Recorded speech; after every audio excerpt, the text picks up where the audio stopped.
సృష్టించాడా, యుగపత్ ఒకేసారి సృష్టించాడా అని అంటే దానికి నవ్వుతూ రెండింటిగా కూడా చేయగలవాడు మనవాడు.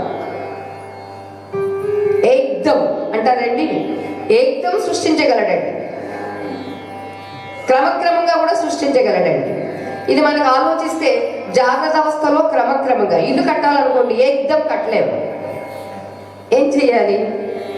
పునాది వేయాలి, గోడలు కట్టాలి, స్లాబ్ వేయాలి, అప్పుడు గదులు కట్టాలి, ఇలా చాలా చాలా ప్రాసెస్. సరే, మీరు కళ్ళలోకి వెళ్ళారు, కళ్ళలో లోపలి గదిలో ఉన్నారండి. మీరు గదిలో ఉండేసరికి గది ఉందా, లేకపోతే మీరు వెళ్ళక ముందు ఒక గది కట్టుకుని, లేకపోతే స్వామివారి పర్మిషన్ తీసుకుని ఒక గదిలో ఒక తాళం తీసుకుని వెళ్ళారా?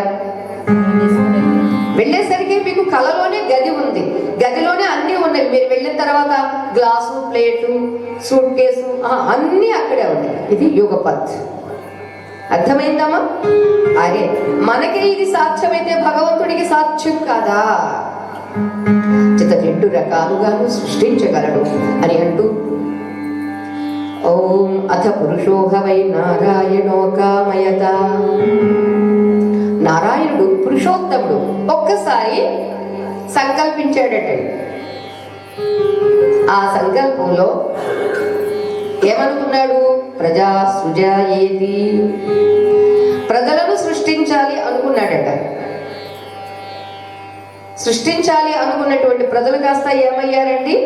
మేమే గొప్పవాళ్ళమని వ్యక్తిత్వాన్ని పుంజుకొని సృష్టించిన భగవంతుడిని మర్చిపోయి మేమే సృష్టికర్తలమని అనుకున్నారు. అక్కడే తేడా వచ్చిందండి. అక్కడే చిన్న పొరపాటు జరిగింది.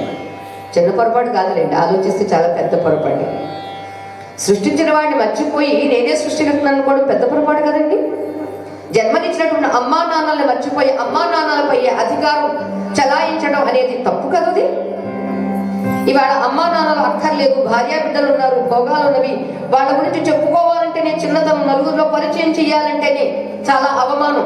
అంతేది వెళ్ళి ఎక్కడికో తీసుకెళ్ళి ఏదో ఆశ్రమంలో ఓల్డేజ్ హోమ్లో పడేస్తే సరిపోతుంది అనుకోవడం పెద్ద పొరపాటు కదండి ఇది.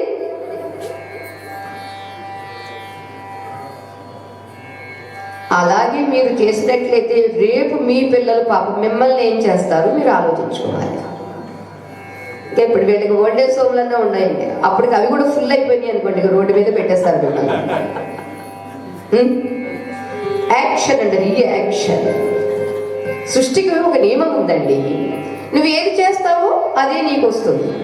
అద్దం ముందు నిలబడినప్పుడు మీరు అద్దం ముందు బొట్టు పెట్టుకుంటే అక్కడ బొట్టు కనిపిస్తుంది, జుట్టు రేగితే జుట్టు రేగినట్టు కనిపిస్తుంది, మీరు ఎలా ఉంటారో అలా కనిపిస్తుంది.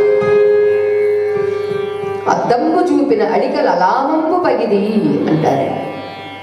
అంచేత అద్దంలో నీవు ఏదేది ప్రతిబింబింప చేస్తావో అదే నీకు ప్రతిఫలిస్తుంది. కాబట్టి నీవు ఏం చేస్తావో అదే నీకు మళ్ళా తిరిగి ఫలితాన్ని ఇస్తుంది అని చెబుతూ బ్రహ్మగారు చెప్పినటువంటి సృష్టి నియమాన్ని ఉన్నటువంటిది ఒక్కడే. ప్రజా సృజేయేతి నారాయణ ప్రాణో జాయతే. ఇది మనకి అర్థమైతేనండి మనం ఇంకేది వ్యర్థంగా చింతించాల్సిన అవసరం లేదు. ఉన్నది నారాయణుడే, నారాయణుడే, నారాయణుడే. అందుకే మనకి మంత్రపుష్పంలో ఏంటిది?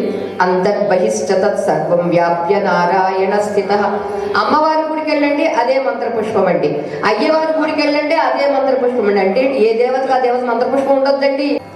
ఆ మంత్రపుష్పం భక్తులు వస్తేనే చెబుతాడండి. ఆ భక్తులు లేకపోతే చెప్పాల్సిన అవసరం లేదండి. భక్తులు వచ్చినప్పుడు ఎందుకు చెప్తాడండి? భక్తులకు ఒక పుష్పం ఇచ్చి లేదా ఒక పత్రం ఇచ్చి మంత్రపుష్పం చెబుతాడు. లోపల బయట ఉన్నది నారాయణుడే. వ్యాప్య నారాయణ స్థిత అనంతమవ్యయం కవిగుం సముద్రేంతం విశ్వశంభువం. లోపల బయట సముద్రము నదులు ఏదేది చెబుతారో అంతా నారాయణ నారాయణ నారాయణ నారాయణ. అంచేత ఆ నారాయణ నుండే ప్రాణం. నారాయణాద్ బ్రహ్మ జాయతే, నారాయణాద్ రుద్రో జాయతే, నారాయణాదిద్రో జాయతే, నారాయణాద్ ప్రజాపతయః ప్రజాయంతే. మొత్తం అన్ని నారాయణుడి. నారాయణాద్ ద్వాదశాదిత్యాః రుద్రాః వసవః సర్వాణి చ ఛందాంసి. నారాయణాదేవ సముత్పద్యంతే, నారాయణాత్ ప్రవర్తంతే, నారాయణే ప్రలీయంతే ఏతద్వేద శిరోయోధీతే. మనం ఒక ఉపనిషత్ పారాయణం చేసే దేనికోసమంటే ఆ చెప్పిన అర్థంలో మనస్సు పరాయణత్వం సిద్ధించాలి. అసలించో నారాయణ బ్రహ్మ నారాయణ. ఏ నారాయణుని నుండి బ్రహ్మ విష్ణు మహేశ్వరులు వచ్చారో ఆ ముగ్గురు ఎవరవుతారండి? మీకు ఇంకా అర్థం కావాలంటే మీ బామ్మగారు ఒక 30 కిలోల బంగారం అనుకుందాం, మాటే కదా, ఏముంది 30 కిలోల బంగారం ఇచ్చిందండి. ఇక మీ ఆలోచన ఉంటుందబ్బా 30 కిలోల్లో ఎన్ని కిలోలు నడుము లావుగా ఉన్నాం కాబట్టి 1 కిలో సరిపోతుందండి, నాకు తెలియదు. సరిపోదా? 2 కిలోలు, తులాలు కాదు మహానుభావ, కిలోలు. కొన్ని 2 కిలోలు నడుము పడ్డాడం, 1 కిలో ఇక్కడి నుంచి ఇక్కడికి పెట్టుకుందాం గాజులు, ఇక్కడి నుంచి ఇక్కడికి ఇలా గాజులు, మెడలో గొలుసు అన్నీ కొంచెం కొంచెం తీయించి అన్నీ చేయించాడు. మొత్తం ఆపాదమస్తకం, ముక్కుకు ముఖ్యంగా చెవికి ఇక్కడ ఏమంటారు దీన్ని తెలియదు, ఇక్కడ అలాగే ఇక్కడ పెట్టేది. ఇక్కడి నుంచి స్వామీజీకి నాకన్నా ఎక్కువ తెలుసు. అలాగే ఇక్కడి నుంచి ఇక్కడికి చెప్పస్వరాలు, పాపిడి పొట్టు, మన సీతమ్మ పెట్టుకుంది చూడామణి.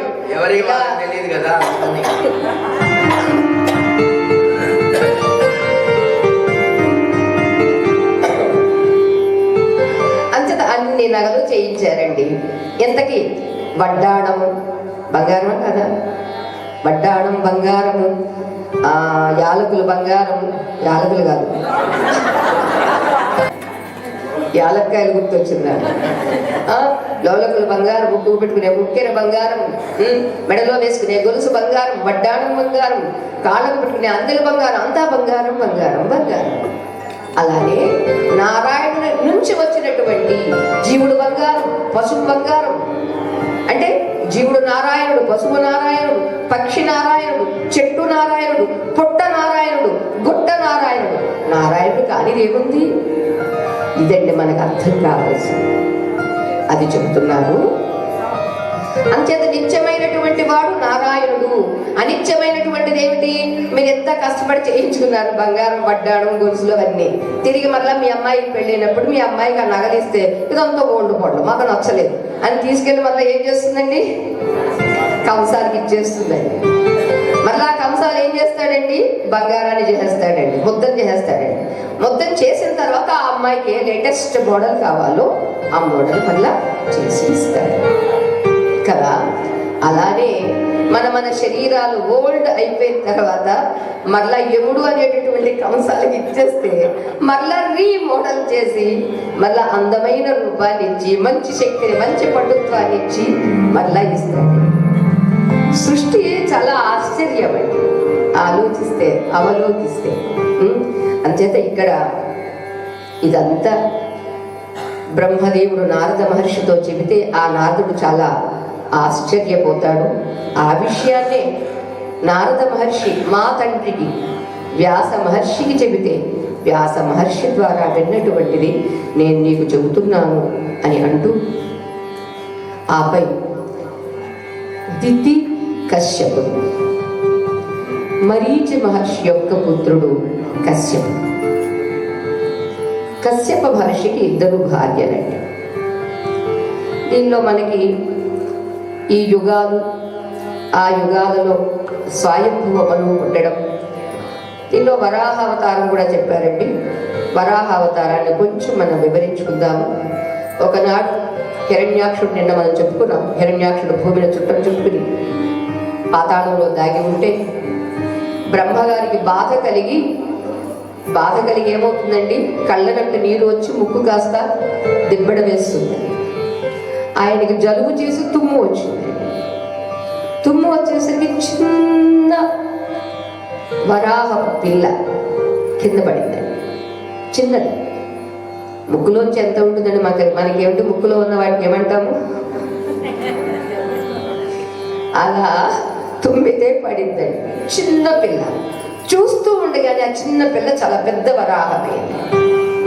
ఎప్పుడైతే అలా పెద్ద వరాహం, శ్వేత వరాహం, చాలా తెల్లగా, ఎందుకంటే ఆ పరాత్పర పరబ్రహ్మండి ఏ వేషాన్ని వేసుకున్నా బాగానే ఉంటాడు. చక్కని వాళ్ళు ఏ గెటప్లో ఉన్నా కూడా బాగానే ఉంటారు. అంచేత వరాహావతారం ధరించి ఆ శ్వేత వరాహంగా ఉండేసరికి అందరూ గుర్తించారు. బ్రహ్మాది దేవతలు ప్రణామాలు సమర్పించారు. చూస్తూ ఉండగానే వెళ్ళి ఆ హిరణ్యాక్షుడిని సంహరించి భూమిని మళ్ళా యథాతథంగా పెట్టాడు, భూమిని ఉద్ధరించి. ఇక ఆపై ఈ కశ్యప మహర్షికి దితి అదితి. ఇక్కడ మీరు ఒక కథ విన్నప్పుడు ఆ కథలో మీ పాత్ర ఏమిటో మీరు చూసుకోవాలండి. మనందరికీ ఒక అలవాటు ఉంటుంది. రైల్వే స్టేషన్కి వెళ్ళేటప్పుడు అద్దం కనిపిస్తే ఏం చేస్తారండి? ఏంటి సిగ్గుపడకుండా చెప్పండి, పర్వాలేదు. ఎయిర్పోర్ట్కి వెళ్ళినప్పుడు అద్దం కనిపిస్తే ఏం చేస్తారండి? చూసుకుంటారా? గుర్రం చూసి ముందుకు పోతారా? ఆగిపోతారు. వివేకానంద స్వామి కూడా ఎయిర్పోర్ట్కి వెళ్ళినప్పుడు అక్కడ అద్దం కనిపిస్తే నిలబడి చూసుకున్నారట. ఎవరో మనలాంటి కొట్టేవాడు, అదేంటి స్వామి మేము చూసుకున్నట్టుగానే మీరు కూడా చూసుకుంటున్నారు అద్దంలో అని అంటే, నువ్వు నిన్ను నీవు చూసుకుంటున్నావు, నేను నన్ను నా ప్రతిబింబాన్ని కూడా చూసుకుంటున్నాను. అది మీకు నాకు ఉన్న తేడా. ఎందుకు చెప్తున్నానంటే, అద్దం కనపడగానే ఎలా మనం క్షణం బ్రేక్ అయిపోయి రైలు ఎక్కే ముందో లేదా ఫ్లైట్ ఎక్కే ముందో ఇంకొకసారి నేను బాగున్నానా లేదా, నా బొట్టు జరిగిందా, జుట్టు రేగిందా అని చూసుకుని ఎలా సవరించుకుంటామో, అలా భాగవతం అనేటటువంటి అద్దంలో మనం మన పాత్రలను చూసుకుని బొట్టు కానీ జుట్టు కానీ మన స్వభావం కానీ ఎలా ఉందో సవరించుకోవడానికి ఈ శ్రీమద్ భాగవత మహాపురాణం. కథ కథగా వింటే మన వ్యథ పోదండి. కథ కథగా వింటే మన జీవితానికి సార్థక్యతగా రాదండి. కథ కథగా వింటే భాగవతం వల్ల మనం బాగుపడలేము.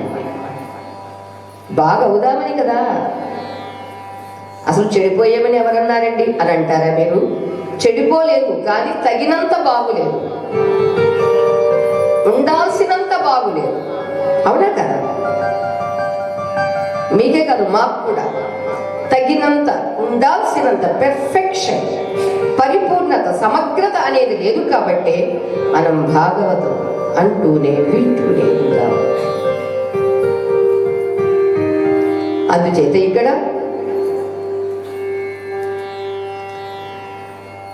దితి అదితి అనేటటువంటి రెండు స్వభావాలు కశ్యపుని భార్య. ఎవరెవరు పాత్రలు మాత్రం మర్చిపోవద్దండి. దితి దైత్య అంటే రాక్షసి ఆసురీ గుణాలు కలిగినటువంటి, అదితి ఆదిత్య అంటే సుర దేవత గుణములు కలిగినటువంటి. కానీ వీళ్ళిద్దరికీ భర్త ఒక్కడేనండి, కశ్యప ప్రజాపతి. సరే, ఒకరోజు దితి కశ్యపుడి దగ్గరికి వెళ్ళి, నాథ, నాకు సంతతి కావాలని ఉంది, మీరు నా కోరిక తీర్చండి అంతే. ఎప్పుడు సంధ్యావేళ. అప్పుడు కశ్యప ప్రజాపతి అంటారు, చూడు దితి, నీ కోరిక మంచిదే, కానీ ఈ సమయం తగదు. సంధ్యావేళ, ఇది చాలా మందికి తెలియదు. సంధ్యావేళ కూడా సీరియల్స్ చూస్తూనో, సంధ్యావేళ షాపింగ్కు వెళితేనో అది మంచిది కాదు ఆ వ్యక్తికి కానీ ఆ కుటుంబానికి కానీ. ఎందుకో తెలుసా? సంధ్యావేళల్లో శివుడు నర్తించి నృత్యం చేసేటటువంటి వేళ. శివుడు తిరుగుతూ ఉంటాడు. అదే కశ్యపుడు చెబుతాడు దితికి, నా సోదరుడు అంటే బ్రహ్మకు, వీళ్ళిద్దరూ బ్రహ్మమానస పుత్రులు. రుద్రుడు ఈశ్వరుడు వేరే, రుద్రుడు వేరే. రుద్రుడు కశ్యపుడు. అందుచేత నీ మరది అని నువ్వు ఉపేక్షించవద్దు, అతడు నా సోదరుడు అని నేను ఉపేక్షించకూడదు. ఇది ఆయనని స్మరించేటటువంటి సమయం. ఆయన్ని స్మరించే సమయంలో నీవు రమణం చేస్తాను అంటే తగదు, నా మాట విను అన్నాడు. లేదు, భార్యగా నా కోరిక మీరు తీర్చాల్సిందే.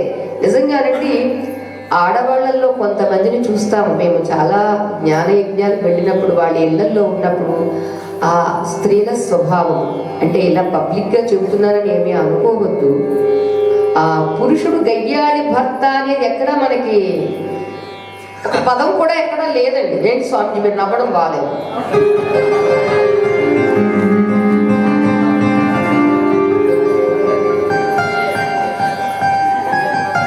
కానీ పురాణాల్లో కానీ చరిత్రల్లో కానీ పెద్ద పెద్ద కథల్లో కానీ ఇవాళ అమ్మో సీరియల్స్లో ఇక అసలు చెప్పక్కర్లా. ఆ మధ్య భర్త దద్దమ్మ, ఇక ఓ అత్తగారు కోడలు కూతురు ముగ్గురు కలిసి ఏమేమి డబల్ యాక్షన్ త్రిబుల్ యాక్షన్, లోపల ఒకటి బయట ఒకటి వాడు చూపించడం బాగా చూపిస్తున్నాడు. అంటే అది చూసి మనం అలా ఉందామని అనుకుంటే మీ అంత తెలివి తక్కువ వాళ్ళు ఎవరు ఉంటారు. మీరు మీ సమయాన్ని కానీ మీ శక్తిని కానీ వృధా చేసుకుంటున్నారని చెప్పాలి. అలాంటివి కాకుండా ఇవాళ నేను మీకు చెప్తున్నానండి, ఉత్తర భారతీయుల పుణ్యమా అని. హిందీలో మీకు ఎన్ని మంచి, ఒక ఝాన్సీ రాణి, ఒక పృథు చక్రవర్తి, అలాగే జై శ్రీకృష్ణ, అలాగే విక్రమాదిత్య, ఇలా ఎన్నో చూస్తున్నారు. తీసి పెట్టారు, నేను వైఫైలో చూస్తుంటాను, అప్పుడప్పుడు వాచ్ చేస్తుంటాను. చాలా బాగుంటుంది. చూసినప్పుడు ఒక 2-3 గంటలు చూస్తే ఒక 9-8 ఎపిసోడ్స్ అయ్యేసరికండి మనసు అలా ఇన్వాల్వ్ అయిపోతుంది. మీరు అసలు టీవీ దాన్ని ఏమంటారు, కేబుల్ కనెక్షన్ కూడా ఇచ్చుకోనక్కర్లేదు, పైసలు ఇవ్వక్కర్లా, ఒక వైఫై కట్టండి, డబ్బులు చాలు. నేను మీ అందరికి ఇది ఒక ఐడియా. ఆ వైఫైలో మీకు కావాల్సినవి పెట్టుకుని చూడండి. దానితో మీరు కానీ మీ మనసు బుద్ధి కానీ అలాగే మీ పిల్లలు కానీ మీ భర్త కానీ మీ భార్యలు కానీ అందరూ నేర్చుకోవలసిందే నేర్చుకోవాలి. అక్కర్లేనిది నేర్చుకొని ఆ హెయిర్ స్టైలో, ఆ బ్లౌజ్ స్టైలో, లేకపోతే ఇంకేదో స్టైలో ఎందుకండి? ఏ స్టైల్స్ నిజంగా ఉండాల్సిన స్టైల్ ఒక్కటేనండి. ఆ స్టైల్ అన్ని స్టైల్స్కి మూల స్టైల్ అయినటువంటి భగవంతుడిని నమ్ముకోవడం. అర్థమైందమ్మా? అంతేత భార్య అన్నప్పుడు గయ్యాళి భార్య అనేది ఉంది. మమ్మల్ని మేము చెప్పుకున్నాడు, మీరు అలాగే నవ్వితే బాగుంటుంది.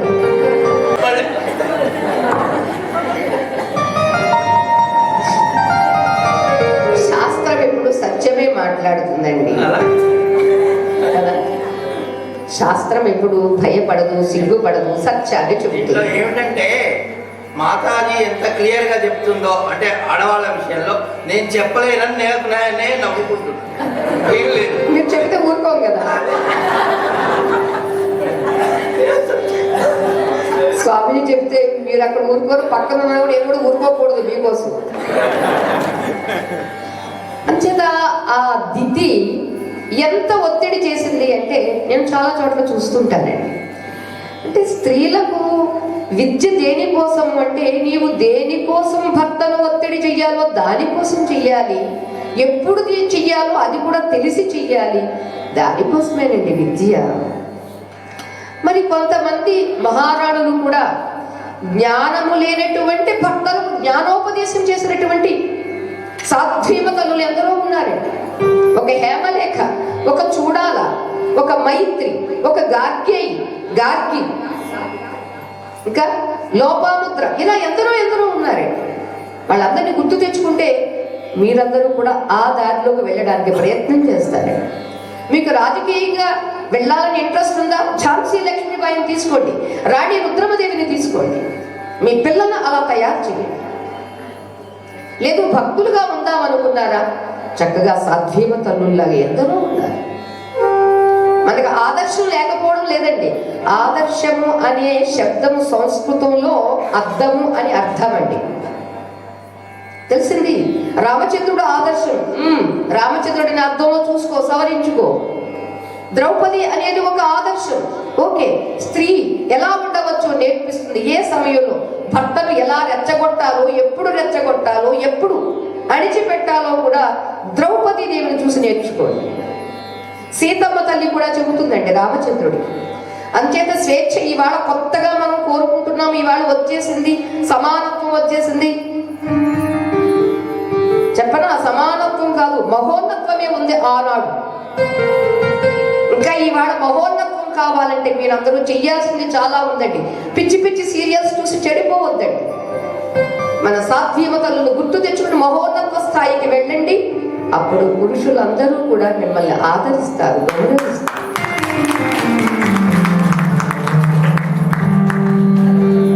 ఎత్ర నార్యస్తు పూజ్యంతే రమంతే తత్ర దేవతాః. నారీమణులు ఎక్కడ పూజింపబడతారో అక్కడ దేవతలు రమిస్తారు అన్నారు. అదేదో విని మళ్ళీ ఇంటికి వెళ్ళగానే మీ ఆయన్ని నేను కూర్చుని నాకు పూజ చేయండి, మాతాజీ గారు పూజ చేయమన్నారు. ఆహాహా, మేము అందుకే స్వామీజీ నేను కూడా అంటుంటాం, వెళ్తుంటే కాళ్ళు పట్టేసుకుంటారు. ఆహాహా, నిజమైన పాద పూజ ఏమిటో తెలుసా? పదాలను స్వీకరించడమే పాద పూజ. అర్థమైందా? మీ భర్త ప్రేమను మీరు పొందడమే నిజమైన పతి సేవ. అతను మిమ్మల్ని కూర్చోబెట్టి పూజ చేయడం లేదు, మీరు అతను కూర్చోబెట్టి పూజ చేయడం, కోపం వచ్చి కొబ్బరికాయ నెత్తి మీద కొడుతున్నట్టు కానీ ఒకరికొకరికి మధ్య అవగాహన, ఆ అవగాహనలోనే అన్వయం అవుతుందండి. అవగాహన లేకపోతే అన్వయం ఎక్కడ ఉంటుందండి? మనం చాలా దూరం వెళ్ళిపోయాము. దితి భర్తను ఒత్తిడి చేయడంతో ఇక విధి లేక ఒక్కసారి ఆ రుద్రుణ్ణి స్మరించి క్షమించు ప్రభు అని అంటూ ఆమె కోరిక తీరుస్తాడు. ఇక ఆపై ఆమె గర్భం ధరించాను అని తెలిసి రుద్రుణ్ణి క్షమాపణ కోరుతుందండి. నా గర్భస్థ శిశువు నీవు రక్షించుగాక రక్షించుగాక అని వివిధ స్తోత్రాలు చేస్తూ ఆమె ప్రార్థిస్తుందండి. అప్పుడు కశ్యప ప్రజాపతి చెబుతారు, దితి, నీకు పుట్టబోయేటటువంటి పిల్లలు ఇద్దరు మహాబలవంతులు, మహాశక్తి సంపన్నులు, కానీ చాలా దుర్మార్గులు, లోకకంటకులు. ఈ భూమిని పీడిస్తూ ఉంటారు. ఈ భూమిపై ఉన్నటువంటి సత్పురుషుల్ని, సాధువుల్ని, గోవుల్ని, దేవతల్ని హింసిస్తూ ఉంటారు. ఎందుకో తెలుసా? తగని సమయంలో నీవు పొందుకోలేవు. ఇది అందరికీ తెలియాలి. అందుకనే సంధ్యా సమయం వస్తే ఒక శివనామ సంకీర్తన లేదా శివనామ జపం. కంచి కామకోటి పీఠాధిపతులైనటువంటి శ్రీ శ్రీ శ్రీ చంద్రశేఖరేంద్ర సరస్వతి మహాస్వామి వారు అందరినీ మీరు నాకు ఏవేవో దక్షిణలు ఇస్తామని వస్తారు, అవి కాదు, నాకు మీరు ఒక దక్షిణ అడుగుతారు, ఇస్తారా అన్నారండి. ఉన్న భక్తులు అయ్యో ఇస్తామండి అంటే అన్నారు, మీరు నాకు రోజుకి ఒక 10 నిమిషాలు ఇవ్వండి చాలు. ఉదయం 5 నిమిషాలు నారాయణ స్మరణ చెయ్యండి, సాయంత్రం 5 నిమిషాలు శివనామ స్మరణ చెయ్యండి చాలు అన్నారు. ఎందుకో తెలుసా? ఉదయం చేసిన నారాయణ స్మరణ సాయంత్రం వరకు మిమ్మల్ని సంరక్షిస్తుంది. సాయంత్రం చేసినటువంటి శివనామ స్మరణ రాత్రంతా మిమ్మల్ని రక్షిస్తుంది. అంచేత సంధ్యావేళ అంటే అప్పుడు తినకూడదండి, అప్పుడు పడుకోకూడదండి, అప్పుడు ఆడుకోకూడదండి, అప్పుడు పిచ్చి పిచ్చి మాటలు మాట్లాడుకోకూడదండి. ఇదిగో దితి చేసినట్టుగా అది కూడా తగదండి. ఇది మనకు దీని ద్వారా చేసినటువంటి ఉపదేశం. అంతగా పుట్టినటువంటి వాళ్ళు ఎవరండి? నిజంగానండి సంతానం లేకపోయినా పర్వాలేదు, కానీ భూమిని పీడించే వాళ్ళు, భూమిలో ఉన్నటువంటి ప్రజల్ని శిక్షించే వాళ్ళు, దండించే వాళ్ళు పుట్టి లాభమేముందండి? నిన్న స్వామిజీ చెప్పారు, పోతరామాచి వారు ప్రప్రథంగా అదే చెబుతారు, చేతులారంగ శివుని పూజింపడేని, నోరు నవ్వంగ హరికీర్తి నుడువడేని, దయయు సత్యంబు లోనుగా దలపడేని, కలుగనేటికి తల్లుల కడుపు చేడు. అమ్మ 9 నెలలు మోస్తుందండి, ఎంత భారంగా నడుస్తుంది, ఎంత బాధను అనుభవిస్తుంది, ఎందుకు కనాలి?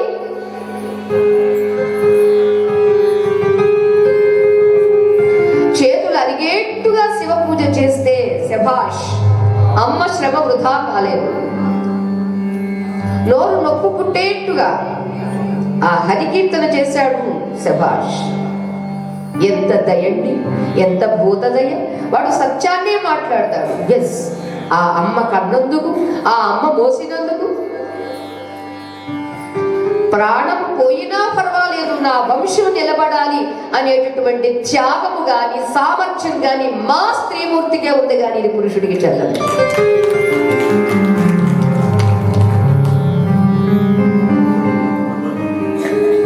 అందుచేత ఇంతటి స్త్రీ చేసిన చిన్న పొరపాటు వల్ల ఏం జరిగిందండి? ఒక దుష్టులైనటువంటి వాడు, మహాక్రూరుడు. ఇప్పుడు దుష్టుడో క్రూరుడో బలహీనుడైతే పర్వాలేదండి, వీడు చాలా బలవంతుడు. అలా పుట్టినటువంటి వాడి ఇద్దరి వల్ల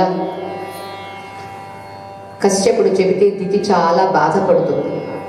అంతా అయిపోయిన తర్వాత ఆందోళన పడి లాభం ఏముందండి? బాధపడుతుంటే అప్పుడు మరలా చెబుతాడు కశ్యప ప్రజాపతి, దితి బాధపడవు, నీ పిల్లలిద్దరూ కూడా శ్రీహరి యొక్క